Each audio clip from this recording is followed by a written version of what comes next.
众朋友大家好，欢迎收看7月14公司第2台下晡新闻，我是陈淑君。咱先来看今仔有啥物新闻重点。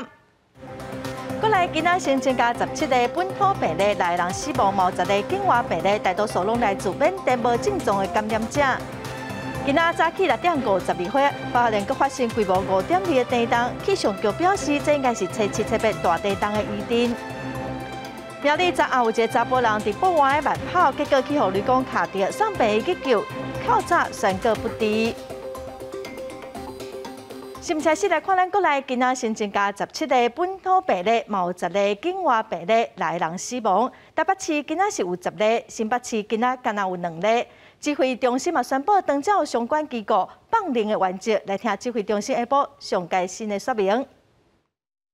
的确定的病例哈，那本土的案例哈，那有17例哈，那境外移入的有10例哈，死亡个案有6例。另外，今天跟大家再报告就是有关社区市哈，还有家庭托顾哈，卫生福利机构，我们有订定相关的防疫指引，好，那逐步的恢复提供服务。必须要疫苗施打率要达到80%啊。那第二就是那服务机构必须做自我查核，那查核完之后报给地方政府来做备查。那第3个部分是有关地方政府的部分，在这依据这个指引来辅导机构来提供相关的服务。如果他是属于未接种疫苗者，或者是他的接种第1剂未满14天，那在提供服务之前，他必须要提供解隔离的证明或者3天内的快筛阴性证明。有任何一位人员确诊的时候，机构必须要主动通知主管机关进行集体筛检。好，那整个这个机构就会暂停服务14天。过来3级警戒2个月了，昨开始小可放零，也毋过幼儿园补习班并无放零。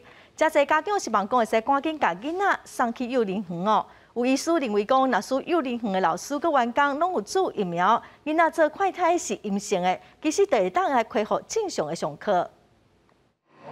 即马新冠本土疫情有较稳定，疫情指挥中心即礼拜会讨论社区日照中心解除封锁的条件。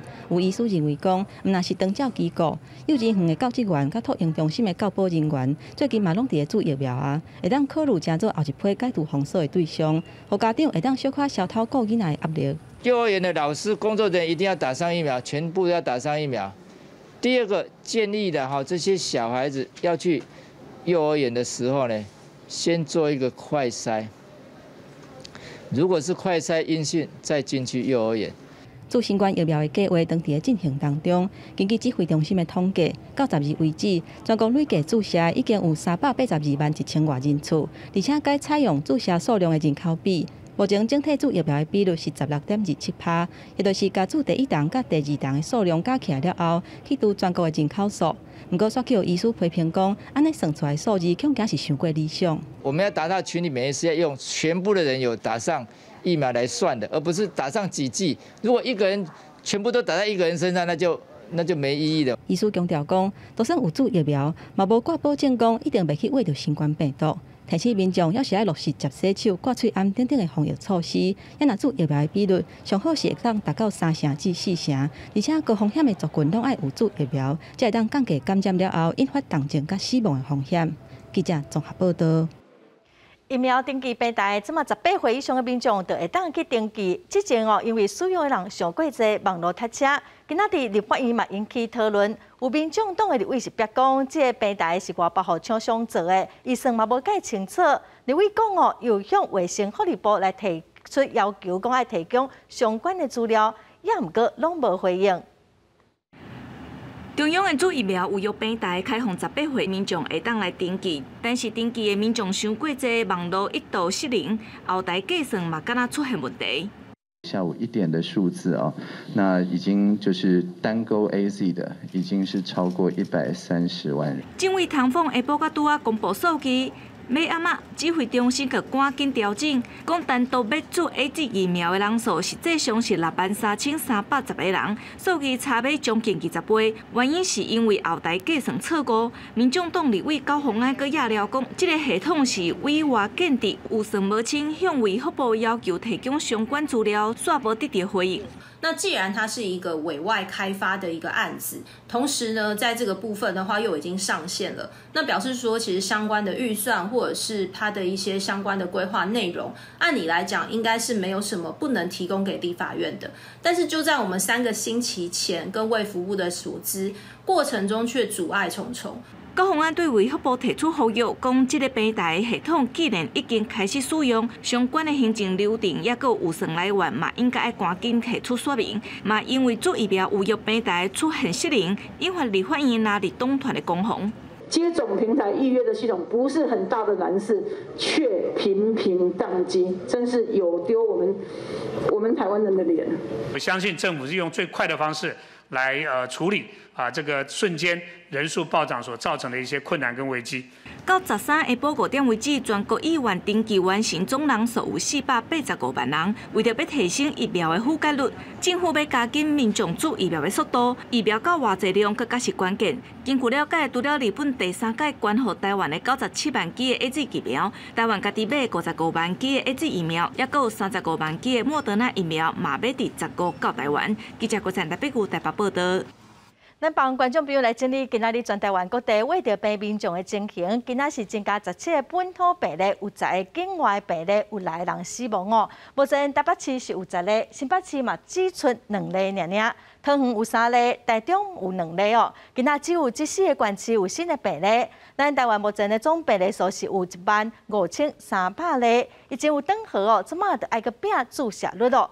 咱再来看台北市华邦园区的大型注射站，今仔开始，一天哦上侪使注14000外个人。早起10点哦嘛，已经有3000外人拢注好势咯。新北市政府今仔是继续来讨论解封的条件。市长侯友宜是强调讲，会对户外先解封，伫餐厅内底食饭烧话风险较悬，会到最后才开放。透早发布前验管的大型注射站人未少，因为晚近一运圆山站。真侪人挂面罩，也加喙暗，坐一运来注疫苗。入口报道的所在开18条，避免排队的人踢场。完成报道，过量体温刷，就开始进入经验馆准备注射。我是想到这个地方来参观一下，看跟大学联考一样的感觉大概是怎么样。不过情况看起来都还好。一般的诊所有的他都一天打几个，有限制啊。医生。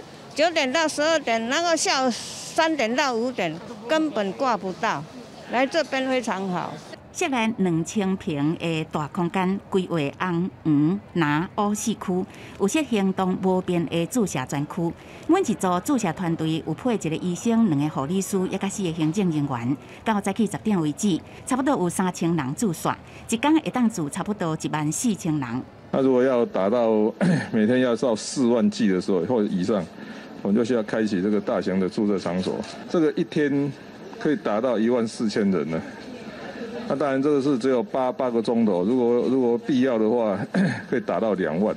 注射了后，座位都立刻消毒，确保安全无问题。新北市市政会议也针对未解封进行讨论。新北市长侯友宜是讲，解封一定为户外开始，最后才是室内会当店来食。我们会在7月19号视为这个礼拜的疫情，会再来做一个检讨。如果疫情更稳定的话，我还是会朝好的方向速度的为解封。针对大台北地区中型巴士616路线有驾驶确诊，新北市政府是讲，所考虑的56个驾驶当中，快筛拢是阴性，目前也有4个 PCR 还未出来。记者综合报道。来看台南一个富人人，因为查囝要出国，总是带查囝去中西区的卫生所要注疫苗。也毋过，因为事先并无先登记预约，无法度做，竟然就伫卫生局吵吵闹闹黑白翻，最后只好叫警察来处理。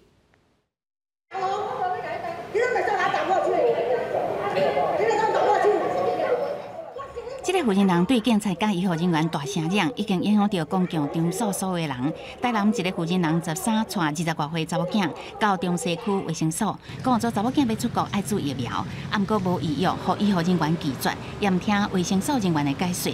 伫现场大声嚷，警方一直苦劝拢毋听，最后互人以这违反着社会维护法来裁罚。现场情绪失控，有大声咆哮的情形。警方现场多次劝阻不听，那个妇人的行为在公共场所因为大声喧哗，以严重影响到他人，本分举依违反社会秩序维护法，移送侦办调查。实际上，倒来到中西部卫生所的现场，透早原来有民众摕医药单来咨询，医护人员也真耐心讲解。对于进前负责人走来卫生所大声嚷，卫生所人员是讲，目前政府所推出的医药系统真方便，只要有医药，就会当注到疫苗。医护人员真辛苦，望民众唔通无理智，乌白使性地。我们还是呼吁一下民众，保持一下理性啊。登记完之后，你就可以选择你想要预约的诊所。对，现在都非常的方便。这位中心13宣布，18岁以上民众拢会当到公费疫苗医药平台登记疫苗注射意愿。只要民众符合现阶段疫苗注射资格，都会收到简讯通知。虽然真方便，煞互违规的民众当作注疫苗的借口，到尾啊，佫互人罚，实在是算袂赴。记者综合报道。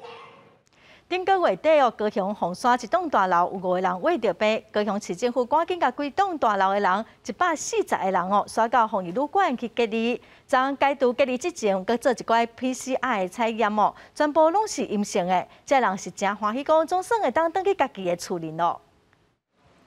互隔离14天，民众总算会当转去厝里。转来第一件代志就是赶紧来大摒扫。想哭，妈妈想哭。我跟儿子讲，2个礼拜的鸟巢之旅终于回家了。PCR 检测就都没有问题了啊，都是阴性都没有问题了啊，这样就安全过关，哎，平安返家了这样子啊。凤山这栋大楼顶个月因为温主公病院机票个案引发的群组感染，有5个居民确诊。市府6月29甲大楼146位居民拢总送去防疫旅馆隔离。迄天代志发生甲上临时，有民众衫搁浸伫咧洗衫机内底，就互带走。7月13是隔离的最后一日，饭店了后，市府确认所有的人拢是 PCR 阴性，就解除隔离。要民众透暝转去厝里整理物件。到透早，搁有游览车甲民众一个一个送转去厝里。要里民毋忘讲，会使比较邦寮 Delta 群组事件，好做好先注疫苗。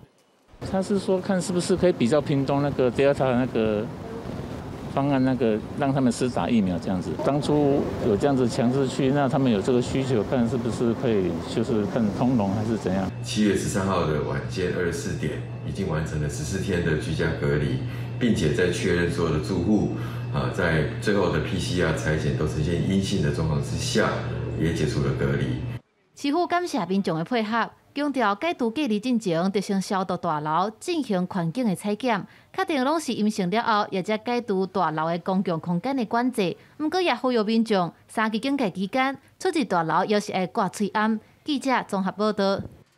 受到 Delta 印度变种病毒影响，已经关开16天的屏东邦寮病院，今仔早起8点重新恢复营运。目前邦山邦寮的相关接触者已经全部解除隔离，嘛无新的病例咯。屏东县县长潘明安是表示讲，因为病毒一直在变种，变化了真紧哦，所以提醒民众袂当放任，爱继续做好防疫。病人和家属透早就来邦寮病院要看病，因为爆发Delta本土病例，邦寮病院停止急诊和门诊16天。7月14总算重新营运，不过恢复看病头一日，就民众斗讲门口管制卡手和设备拢无够，害因等真久才通入去。你比较担心我今现在爱往方便搁较紧，这老人袂堪去听。刚开始应该也最干净的时候了，这个时候对。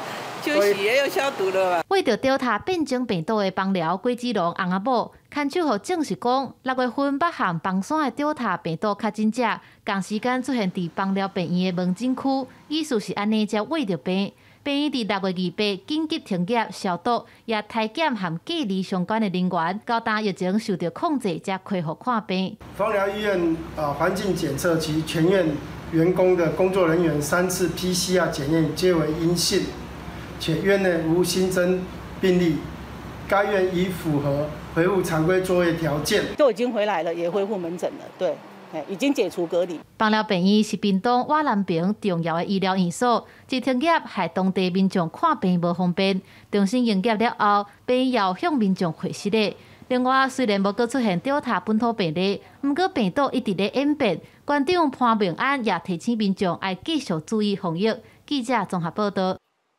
这站花莲伫个电动，今仔早起6点52分，影响又搁发生规模5点2个电动哦，后来嘛搁发生22架的电动。气象局的电动中心是表示讲，今仔的电动是7月初7、初8，规模5点4电动的预定会搁继续1礼拜左右哦，嘛有可能会搁有规模5的电动。客厅天棚的吊顶甲电风是喊甲真厉害，鱼池箱是搁较明显，水面嘛向喊甲真大力，内底鱼仔是惊甲四界味。花莲地区的民众出来监视器，录到14早起6点外地动的画面。最近花莲几啊届的地动规模拢伫个5以上。气象局地动中心表示，14个地动其实是7月初7甲7月初8，规模5点4，均真的地动尾。那到今天呢，早上6点52分，好就爆发一群更密集的地震余震哈。我们认为是上次群震的余震。地动中心表示，规模上大发生伫咧6点52分，规模是5点2，是深度5.9公里的浅延地动。震央伫咧花莲市南平偏西边5.1公里的所在，上大的震度是伫咧花莲5弱级，而且到8点50分为止，差不多2点钟的时间，拢总发生22架的地动尾，规模超过5个有3架，而且地动尾会持续1礼拜，甚至是1礼拜以上，嘛无排除会有规模5的地动尾。我们估计余震还是会持续1个礼拜，甚至1个礼拜以上哈。那也不排除这个余震还会到达规模5.0啊。地动中心表示，最近花莲连续地动有2届有各样，包括数量侪佮分配，算是真罕见的。也若今年超过规模5以上的地动已经有22届，这半年的时间都已经挖近每一年平均23届，而且拢是伫咧花莲较侪。表示说，这边的地壳在这1个礼拜内，其实它一直蛮活跃，有时候会比较担心它是不是会驱动旁边更大的地震。地动中心强调讲，这个地区板块破碎，佮属于板块等外温不大，所以累积真侪能量，较接的释放能量是正常的现象。另外几啊10年地动的历史来看，花莲地区规模5.5以下是真侪，不过5.5以上的相对是较少看。记者综合报道。花莲今仔早起的地动嘛，造成市区地下水的管线破去，有一寡厝的外墙哦，太路落去，佮暗门头嘛落去，也毋过加载是无人着伤。14早起6点52分，头一个地动来的时阵，不少花莲人是规副摇甲精神，会当看到客厅天棚的吊顶，或者是鱼池箱的水拢喊甲真厉害。市区公户街一间人家厝，壁是规个放落来，那警察局的天棚嘛有部分落落来。没有很长，没有很长，就这样摇晃一下，摇晃一下，感觉蛮大的。当时就是声音蛮大的，然后办公室的天花板掉下来，你有吓到？有。连续发生几啊届的地动尾，各地嘛传出灾情。我南北滨海墘仔的大天府，厝顶尾的灰仔整粒嘛落来。受风向淹了海墘仔的景点，建筑物嘛出现必损。哇，怎么这么摇啊哟？东西都掉到起起空空啊，掉下来。好不容易微解封，我们才开始对外去营业，结果才营业1天，刚好又碰到地震，变成之后可能也不确定是不是真的明天可以开始营业了。鲤鱼潭甲花莲大桥嘛，当感受地动的威力。193管道挖掘尾端，嘛有部分的石头落落来，车路嘛出现必损。花莲中昼以前较有感觉的地动，就超过20届，不过部分的花莲人是感觉这是真事上的代志。稀松平常啦，因为花莲本来就是这个样子的，嘿，无啥好惊。代替表示，地动发生了后，东部干线的铁路目前经过检查是拢无损害情形。伫早起10点12分恢复各线通车，也若消防局是无接到任何有人受伤通报的案件。记者综合报道。苗栗昨暗落正大阵的雷公雨，有一个姓刘的查甫人伫傍晚边的慢跑，结果去互雷公卡着，送病院抢救，也毋过今仔透早宣告不治。气象局嘛提醒民众，但雷公的时阵嘛是爱秘者。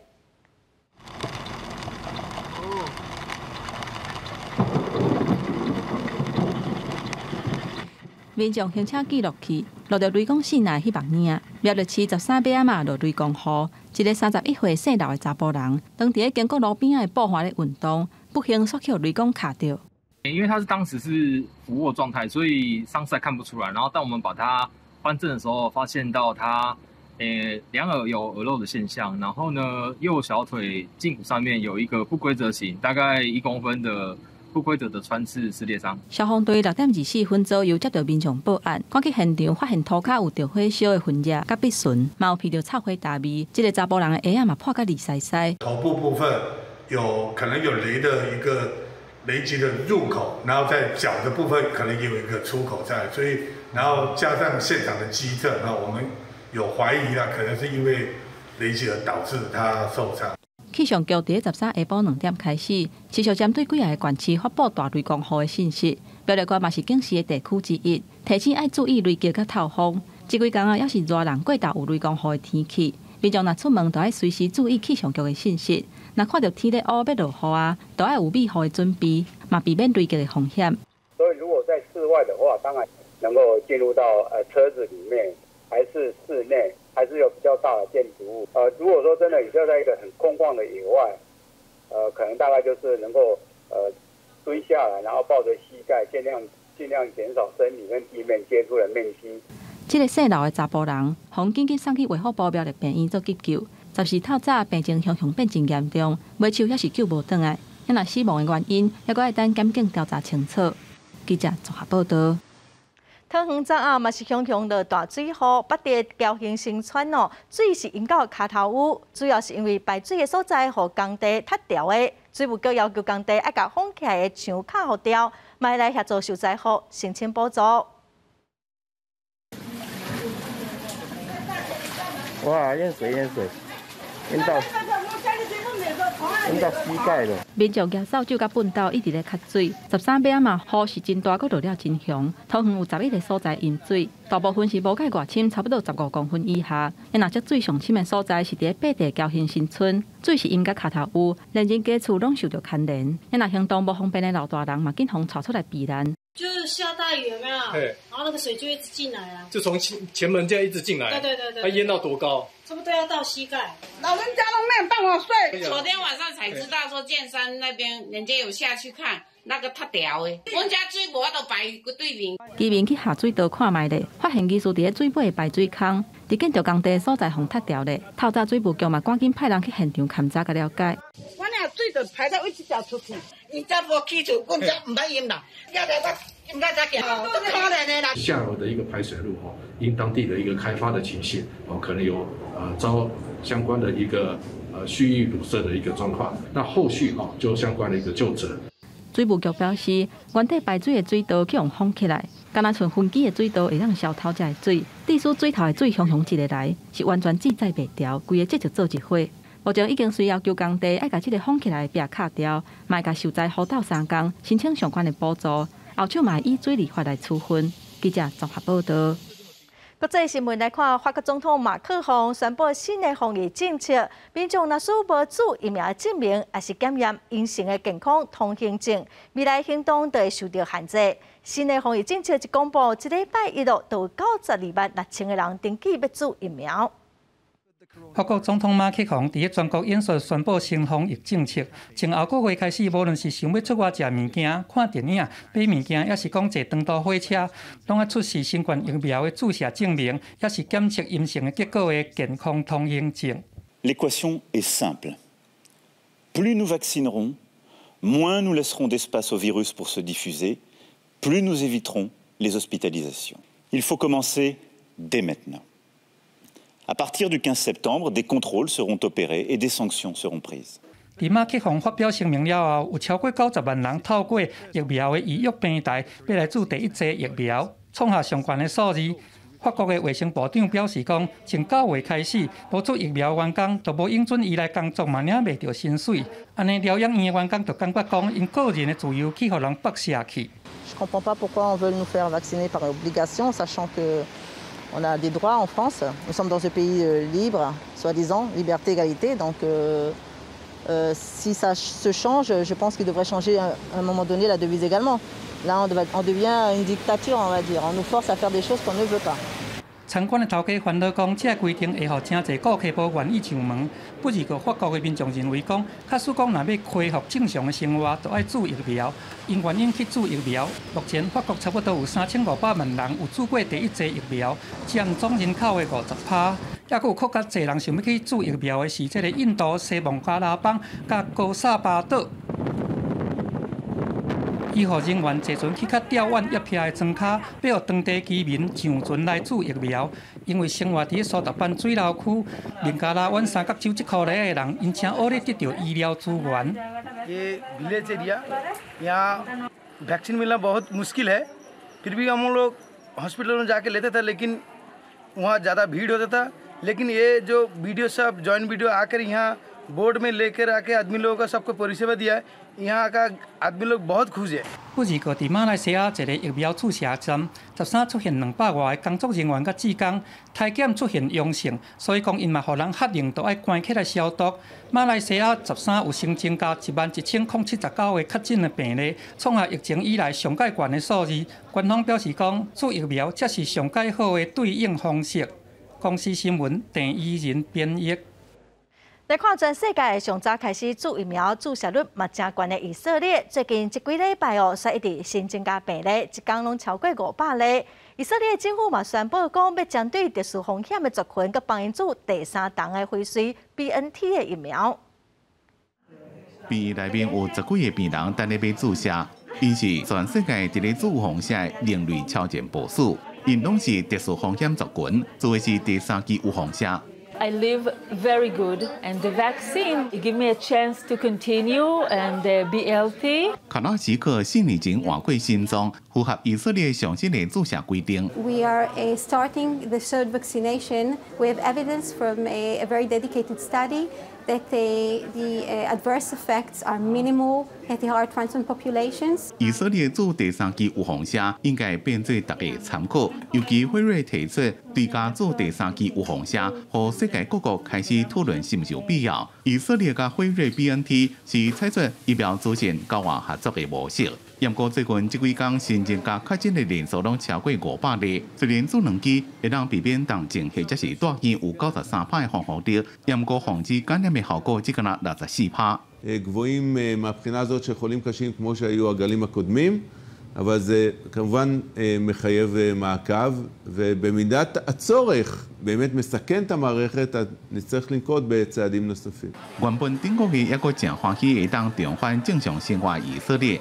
930万的人口内面有超过61%至少做过1剂，56%做过2剂，会当讲是全世界注防下的模范。不过变种病毒 Delta 疫情扩大，互当局改变策略，先是推动全国青少年注防下，所来是提70万剂要降级的疫苗，甲南韩交换秋天会摕到的未来疫苗。公司新闻吴文玲编辑。去年美国总统大选，川普连任失败，真侪共和党执政的州就开始修法要限制投票权。德州民主党的众议员为了要阻止相关的法令通过，故意让议会开未成。总统拜登嘛伫演说中来批评共和党是扰乱选举，呼吁国会爱捍卫投票权。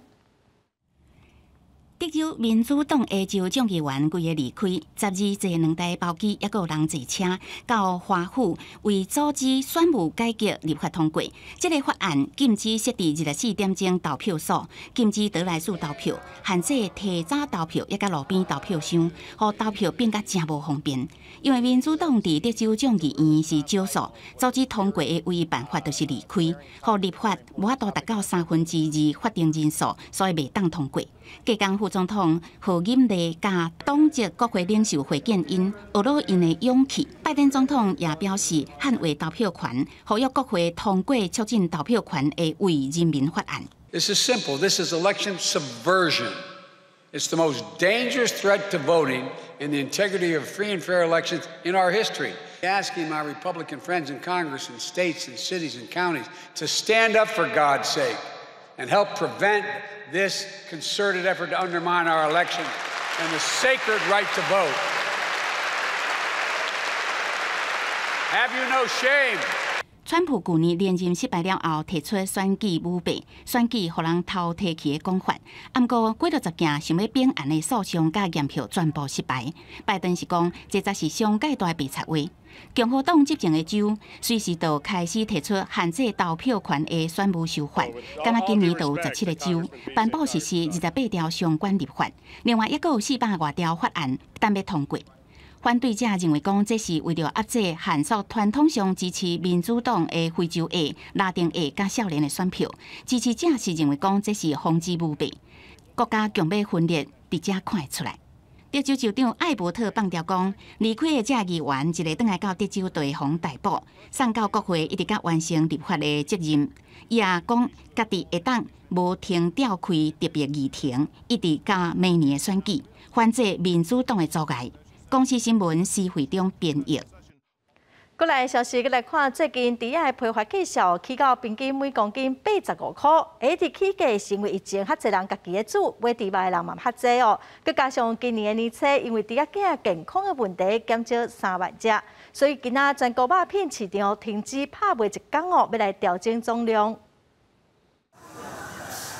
来到公有的零售市场，猪肉摊商卖分装猪肉，但近期受到天气热、猪只生长慢和饲料成本高等因素。互近期的毛猪价数一路攀升，全国的毛猪价数维持每公斤85块的关价。为了调节猪价，14号全国肉品市场停止拍卖一天。所以讲吼，毋知疫情的关系，也是迄个饲料甲迄个玉米吼会带动，所以讲这个猪肉吼上涨得很高，所以说吼有的消费者比较不接受，说猪肉涨得那么高吼，买起来好贵哦。云林肉品市场表示，今年初几啊波寒流。造成猪仔囝下痢疫情严重，根据农委会统计，猪只缺口大约3万只，加上近期受到疫情影响，猪肉需求量增加。14号全国拍卖市场停止拍卖一天，会当加出2万只猪，分担供应以所还计较。103年有过一次那个休市调节，那这次因为疫情的关系造成整个毛猪供应销北部市场的需求有增加，那但是因为头数不足。因为疫情的关系所以导致整个传统市场也好整个供应链有一点混乱。云林肉品市场表示，以云林县来讲，肉品市场每天的拍卖猪只大约2200只，但近期因为供应量少，现在调节出猪只有剩2000只左右。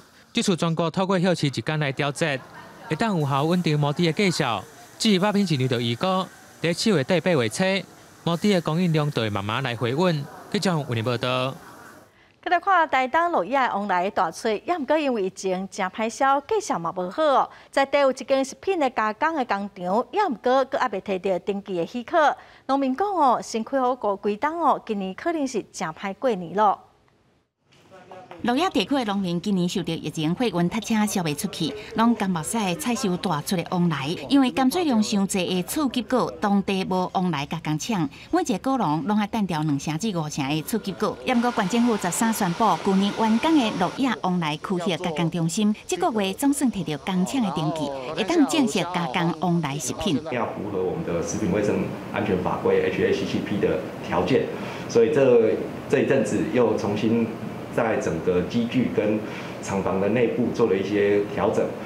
台南县一年有1万多吨的往来，不过这个加工厂目前一天的加工处理量敢若达到480公斤。搁再讲，即马往来产季已经较尾啊，农民认为帮助有限，而且也无清楚未来到底是要加工厂客做，还是由农民出钱委托加工。他收购帮我们加工，他加工是他自己行销这样子。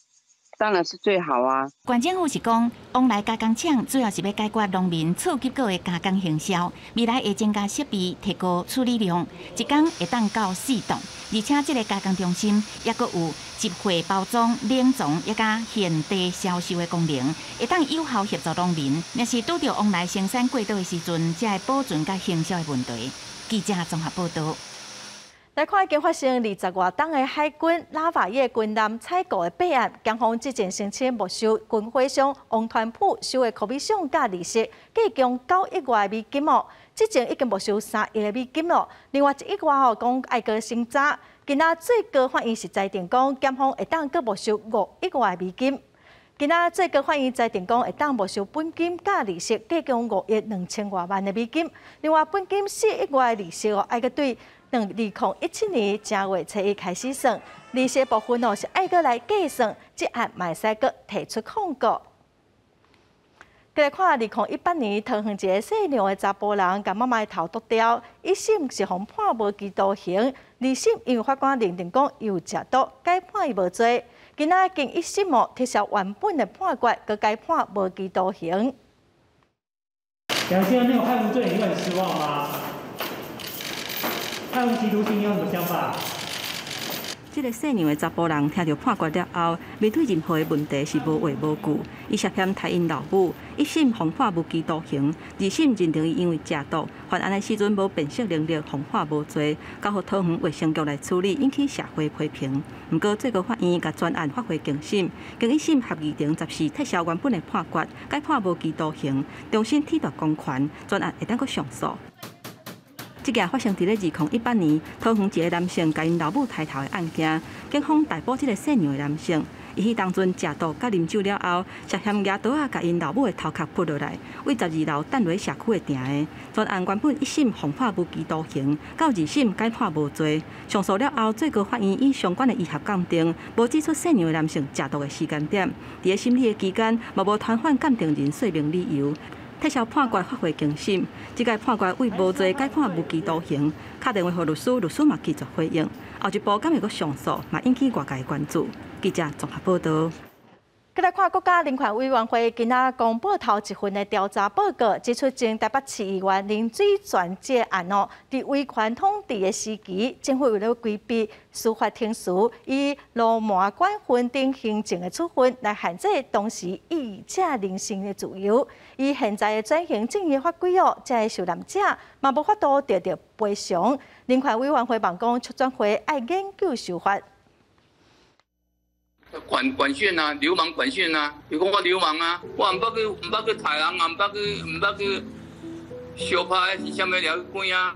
前台北市议员林水泉伫民国50年，因为选举期间公开批评政府的施政，去互人提报罗麻，互送去小琉球关训1年8个月。国家人权委员会为去年8月份成立以来，14以林水泉遭受国家行政不法侵害人身自由案来做头一份调查报告。取缔流氓办法是戒严时期政府整治异议分子一个残酷的手段。国家人权委员会调查认为，威权时期政府以思想无改善为理由，随便将人冤压，造成人权重大侵害。林水泉真侪遍想要用司法的程序来恢复名声，所以因为管训这的行政处分，毋是刑事有罪的判决。无符合即马转型正义相关法制的范围，所以去用驳回。这种的情形应该属有立法方面重大缺失，所以请促转会研究修法。那确实在修正的第6条之一，加进了这个平复行政不法，除了刑事不法以外，加进了行政不法。那应该是尽快会通过行政院会，那能够送到立法院审议了。报告中也公开至少有25个政治犯，互人送往小琉球管训。促转会也实地走访小琉球原这3总队，也甲东港那边即块咧平村农场，研究是毋是甲列做不义为止。国家人权委员会主委陈菊强调，透过不断对话反省，督促政府面对人权侵害，袂当重复错误。记者综合报道。即摆防疫照顾假并无薪水，有家长早起是去行政院呼吁政府应该提供有薪水的防疫假，来帮助劳工的家庭渡过难关哦。有调查嘛显示讲，有超过8成的家长是认为讲，目前国小学生一个人补助1万块，实在伤过少咯。全国3级警戒延长，幼儿园学校安亲班煞咧关起来，家长互人强迫请防疫照顾假，伫厝诶照顾囡仔，这种无薪水的日子是要安怎过？已经有人得要挡袂牢。这个月是都没有收入的。对，我从5月19号到7月2号的部分啊，就是照政府这里所说的，就是啊，雇主也不属于雇主的责任啊。当然，大家都是为了防疫需求，都是为了社会共同利益。那为什么会是感觉都是由劳工自己在承担这件事？我先生是属于做2休2，那他的薪水会比较高。那身为妈妈，我薪水就是比较低啊，所以站在一个家庭的立场来讲，当然是辛苦爸爸去上班，那妈妈有可能就请防疫照顾假在家里。那长期下来，我觉得这样子对同事而言也很不好意思。家长反映讲，有袂少互人请的人，伫咧本土疫情爆发以来的无奈心声。劳工团体嘛发布网络问卷调查，劳工请防疫照顾假的平均工数是22工6，平均收入减47000块起。所摆行政院伫咧进前发放1万块的儿童家庭防疫补贴，这根本就是掠物仔鱼咧饲海翁。有83%的劳工认为讲，这根本都无够额。劳工朋友损失了4.7万。可是我们的苏院长只花一次1万块，就要草草了率的打发我们劳工。那我想问，政府既然认为少子化是国安问题，那这样子的条件，以后谁敢生小孩？演出行动局公道团体甲家长再去行政院抗议，要来争取有薪水的防疫照顾假。疫情造成冲击，应该是劳资政这三角事做伙来承担，唔通让劳工家己一个人来扯笑。记者综合报道。三个境界开始，老师和学生嘅透过线上上课，对真侪老师来讲哦，使用新的科技嘛是一个正大的挑战。各教师是表示，会利用休赖这段时间，提供培训的课程哦，来加强老师线上上课的相关能力。对着荧幕看老师甲同学，是疫情警戒期间大部分学生上课的情形。研究立委针对屏东县内学校的调查问卷显示，有8%的学校认为远距教学的成效歹。大部分的老师伫咧线顶教学时阵，拢是哪做哪学。现在变成我们要在镜头前面自导自演，要演到学生愿意看你。这东西我们也是要回复到现实哦。你说老师要像直播主这样说学逗唱，对啊，1个小时我可以演，你要演5个小时、6个小时，我哪演得下去？从抖音的英文歌曲来学习英语，还有线上的Switch的舞蹈教学，近的。动态的也一起来哈，希望孩子们在暑假期间是非常非常的充实。老师变做直播主，伫咧线顶教课，传统的实体教学的设计课程也需要搁再转换，就连放学了也该开时间，该学生嘅线顶作业，工作甲休困的时间拢分袂清楚。有第一线的老师就讲。教育部等相关单位提供给老师的数位教学的研习课程真有限。老师怎么善用这些数位的工具啊？怎么精进提升？那不是只有技术的问题哦，因为它毕竟线上教学跟在实体课程是有所不同的，所以老师对课程教学的规划设计怎么样的一个调整也是很重要的。教育部统计今年5月底调查全国居家学习了，县市所提出的6岁学生需求差不多5400台，已经伫咧6个拢补起来。学生学习的行动载具已经唔是上大的问题。不过，伫咧网络顶自主学习的动机也会培养，这么希望把握着休赖期间，提供老师精良课程。各教县也应用数位课程，提供教科书业者建议。记者综合报道。之前中华一栋大楼火烧，嘛消息一个消防人员。消防员工作权益促进会今仔就呼吁中央应该重视消防人员的创伤压力，嘛应该鼓励消防人员透过咨商，把压力消透出来。中华交友大楼顶个月发生重大火灾事故，致使到一个消防员不幸殉职，引发社会关心消防员的身心安全。对这代志，消防员工作权益促进会14对外表示，消防员代表英勇的形象，伫执勤的时阵面临重大事故，当然殉职，受难者家属情绪失控，拢予消防员身心疲劳。希望中央重视消防员的创伤压力。重大事故、同仁殉职，甚至是现场家属情绪带给我们的冲击与创伤，那这些都是我们 PTSD 的来源。初级预防就是教育，那第2点，2级预防定期辅导，第3点，3级预防紧急介入。大家要你强调一个英雄的角色，那你就会面临很多可能我们所谓污名化的议题在这里面了。消防员的工作属有高危劳性质，世界各国拢已经建立相关的机制。关心消防员心理需求，台湾也是慢一步。黄玉祥强调，既然需要积灾防护，建立积情预防，不是事后慰问。同时教导消防员熟悉 PTSD 创伤压力症候群。也阁有咨商心理师是分析，消防员身心阁加上男性真坚强的形象，颠倒是阻碍第一线工作者求助的意愿。除了生理的健康，也要回归到一个心理健康的注重这件事。罗慧群强调，消防员寻求协助，不是见笑台，应该启动心理咨商，都是软正想法。另外，也点出消防员有困眠问题，若引发身心疾病，阁较未专心，可能致使执勤发生意外。立委是呼吁中央编列预算，协助地方政府建立制度，予消防员心理支持的服务。记者综合报道。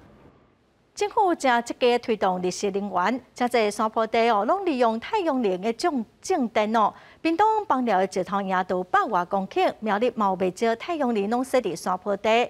民众佮环保团体是真烦恼，讲这个开发案无人监督，话嘛毋免宽评，因呼吁讲应该重视这款开发对环境的破坏。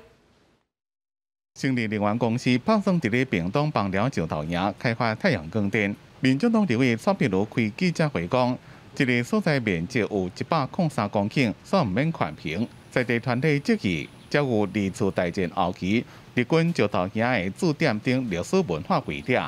山东内面也有密保的生态，这个案件恐惊会破坏当地地形地貌甲生态，也互在地居民担心会有危险。这是非常扯的一件事情。你盖光电，你从山下一直盖到山顶上去，你如果说这真的下大雨的话，这一崩下去，第一个遭殃是什么？当然就是玉泉村了。像这种伫咧山坡地开发光电有错树啊、种电疑虑的案件，伫苗栗也袂少。在地团体甲居民拢担心水土保持的问题。立委蔡壁如认为，蔡政府伫咧推动的绿能政策伤过粗鲁。2005年绿能要达到20%的决策，欠缺科学根据，也个幼步的规划，各部会管制措施拢无效。民进党的绿能政策就是为了短期去冲量，然后就对所有的财团都开绿灯。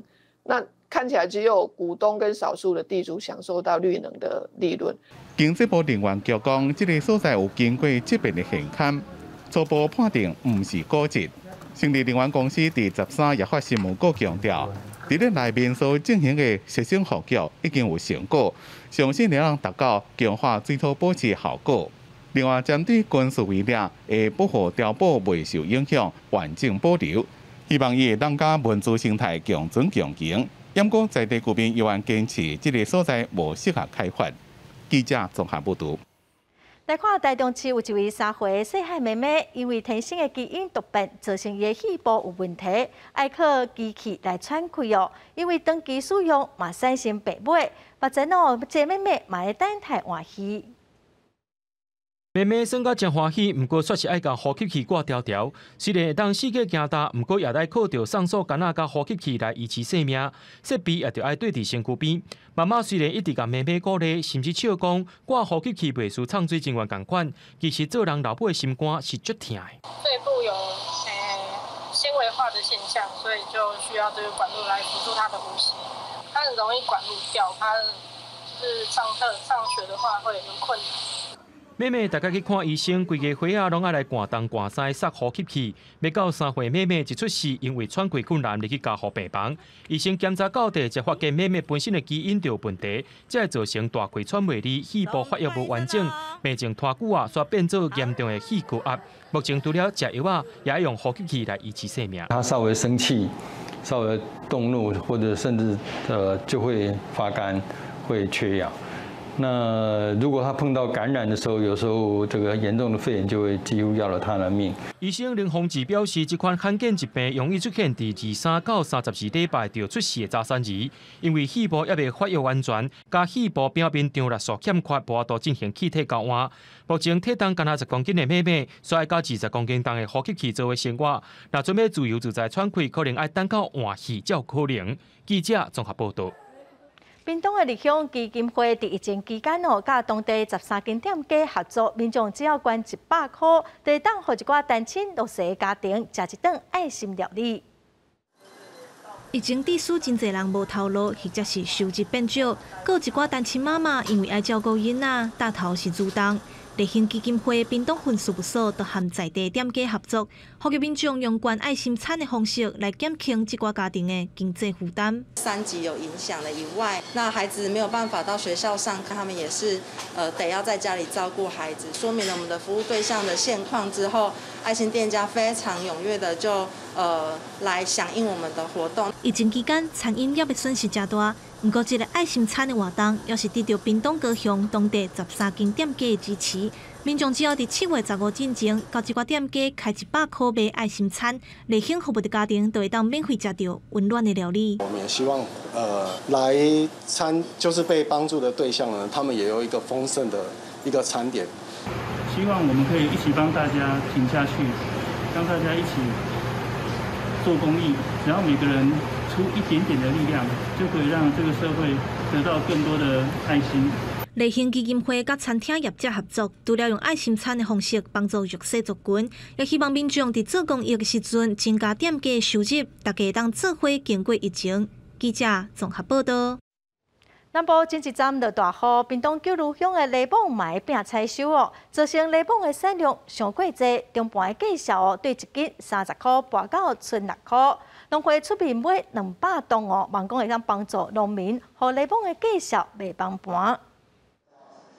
屏东九如的柠檬长咧大出，最近所有搬上化价1斤6块，要甲农民收购柠檬，和顶个月1斤30块的行情相比，实在差伤济。农会正为着卖互柠檬的价销崩盘，决定出面收购。我们现在收购的价格是每一台斤10块钱，我们再积极来找通路，来把我们优质的九如柠檬行销出去。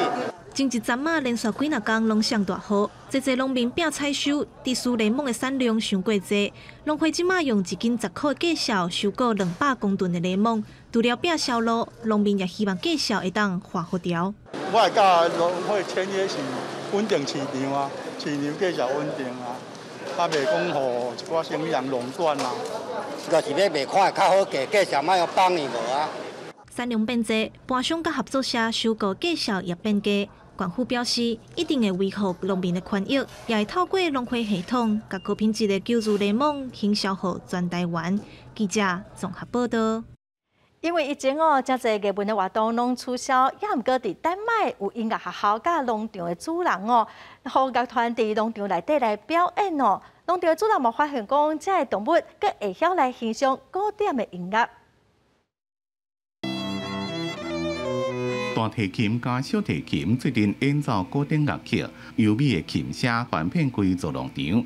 疫情期间，演奏家无法度伫咧表演厅办音乐会，规矩扭琴互牛听。 So during Corona time, of course, that wasn't always possible, and we moved to the next best thing, which was playing for animals, which started as a little experiment, and of course, the momentum grew. 32岁英国大提琴独奏家雅各肖。 行遍世界各地演出，最后伫咧丹麦隆德成立斯堪的纳维亚大提琴学校。因为伫隔壁农场的主人也真爱古典乐，所以去年11月开始，小学带学生逐礼拜去农场扭琴互牛听。They react differently to different pieces. We played something that was slightly more upbeat, a little bit more modern, and a lot of them didn't like it and they went away. And I think that the type of pieces which is closer to their voice, closer to their mooing. Which could be similar actually to a cello, which is why it's so successful with them. They prefer that. 农场的主人参考日本饲和牛的方式，伫咧牛棚放古典乐，甚至请乐团来现场演奏。伊讲也唔知影音乐是唔是真正会影响牛肉的品质，也唔过只要音乐家出现，即款牛就会规定活过来。It was really interesting and it was kind of sweet how they. Really listen also, and yeah, they have some respect for us, and it's also nice to show respect for them coming here and playing for them. 对着规定人扭琴，表演者可能会因为惊扭唔对会紧张，也毋过对动物扭琴是让正放心享受音乐所带来趣味。农场的主人讲，古典乐会让互人类放松，因为动物是让感受人类的情绪，透过音乐，人甲动物会让有更较好的互动。 公司新闻王碧文编辑。这2日，台湾东半部地区佮恒春半岛会落淡薄仔雨，其他所在澎湖、金门、马祖是侪云哦。过道嘛有机会会落雷公雨。下晡的天气，咱来看各县市详细资料。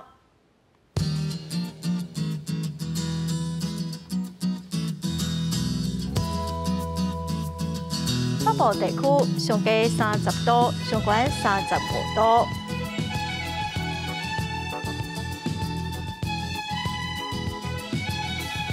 中部地区上低30度，上悬34度。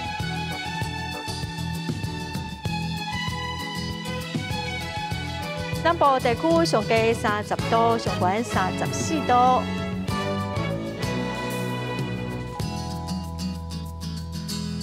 东部地区上低29度，上悬33度。